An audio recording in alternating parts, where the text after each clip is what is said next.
د قصاص جاری کیدلو خبرتیا د فراه ولایت ټول مسلمان ولس ته خبر ورکول کیږي چې نن چهارشنبه پر 8 بجو د فراه ولایت په ورزشي سټیډیوم کې د اسلامي امارت لخوا د قصاص حد جاری کیږي. ټول وطنوال دې د جریان د لیدلو لپاره سټیډیوم ته ورسي. په فراه ولایت کې یو تن د قصاص په سزا محکوم او قصاص سو. ملا عبدالغني برادر او سراج الدین حقانی د قصاص لیدلو ننداره وکړل. دا چې یا تن ولې او څنګه قصاص سو او یا د سزا ورته چا واورول، بشپړ حال را سره همدغه روانه ویډیو کې کتلی سئ. سلامونه قدرمنو لیدونکو، زموږ مشال پریس یوټیوب چینل ته ښه راغلاست.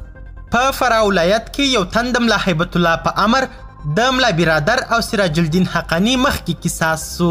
د طالبانو د حاکم ادارې ویان ذبیح الله مجاهد په فراه ولایت کې د خپل امیر المؤمنین ملا هیبت الله اخندزاده په امر د یو تورن قاتل او غل د قصاص خبر ورکړ. نوموړي په یوه اعلامیه کې وویل چې قصاص سوی کس تاجمیر نومیده او په هرات ولایت کې د یو تن په وژلو او لوټولو پر ثابت سوی و.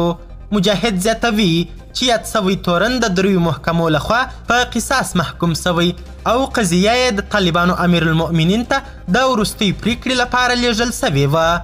ذبیح الله مجاهد وایي چې د نوموړي د قضیې په اړه د طالبانو امیر المؤمنین په یوه لویه غونډه کې علماو سره مشوره کړې او بالاخره یې پر هغه د قصاص پریکړه تایید کړه. ویل سوي چې یاده پریکړه نن په فراه کې د طالبانو د قاضي القضات شیخ عبدالحکیم حقانی، د رئیس الوزرا د اقتصادي مرستیال ملا عبدالغني برادر اخوند، د کورنیو چارو وزیر مولوي سراج الدین حقانی، د پوهنې امر بالمعروف او عدلیې وزیرانو په موجودیت کې تطبیق سوه.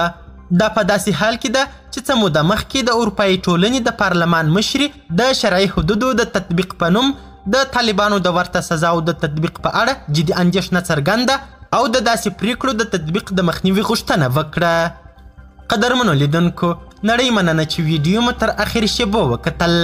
د لا زیاتو او نورو لحظه پر لحظه خبري مطالبو لپاره زموږ همدغه مشال پریس یوټیوب چینل سبسکرایب کړئ. تر بیا او بلې ویډیو ښه وخت ښې چارې.